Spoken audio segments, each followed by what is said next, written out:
২০১১ সালে বিরোধী দলীয় চিফ হুইপ বিএনপি চেয়ারপারসনের উপদেষ্টা জয়নুল আবেদীন ফারুককে সংসদ ভবনের সামনে বেদম মারধরের ঘটনায় আজ সোমবার মামলা দায়ের হয়েছে। ঢাকা মহানগর পুলিশের সাবেক অতিরিক্ত কমিশনার হারুনুর রশিদ ও ডিএমপির সাবেক যুগ্ম কমিশনার বিপ্লব কুমার সরকারের বিরুদ্ধে মামলাটি করেছেন জয়নুল আবেদীন ফারুক নিজেই।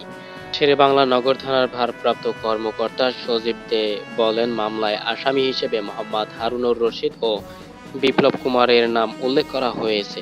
তাছাড়া আরও ২০ থেকে ২৫ জনকে অজ্ঞাতনামা আসামি করা হয়েছে। মামলার এজাহারে বলা হয়, ২০১১ সালের ৬ জুলাই সকাল ৭টা ৫০ দিকে হরতালের সমর্থনে ফারুক এবং তৎকালীন সংসদ সদস্য সৈয়দা আশরাফি পাপিয়া, শাম্মী আক্তার, এবিএম আশরাফ উদ্দিন সহ বিএনপির অন্য সমর্থকেরা মিছিল বের করার চেষ্টা করে। সেই সময় হারুন ও বিপ্লবের নেতৃত্বে ২০ থেকে ২৫ জন পুলিশ সদস্য মিছিলে বাধা দেওয়ার চেষ্টা এবং দুর্ব্যবহার শুরু করে।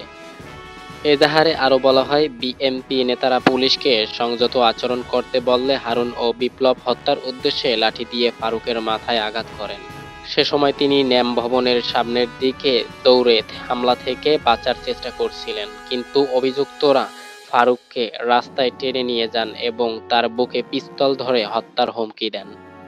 মূলত সেদিন যা ঘটেছিল, ২০১১ সালের ৬ জুলাই তিনি সহ বিএনপি দলীয় ১৫ থেকে ২০ জন সংসদ সদস্য সংসদ ভবনের সামনে মিছিল করার চেষ্টা করেছিলেন।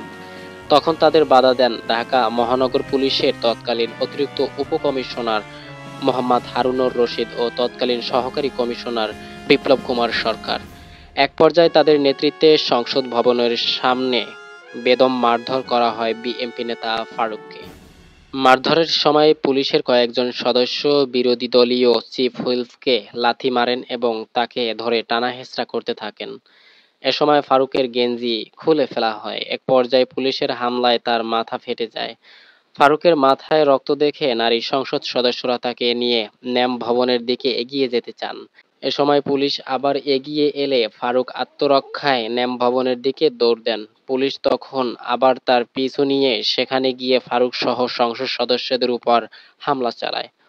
পুলিশ ফারুককে চ্যাংদোলা করে পুলিশের গাড়িতে তোলার চেষ্টা করে। এ সময়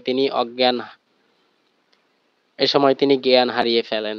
তখন বিএনপির পক্ষ থেকে জানানো হয়েছিল, ফারুকের মাথায় ১১টি সেলাই দিতে হয়েছে।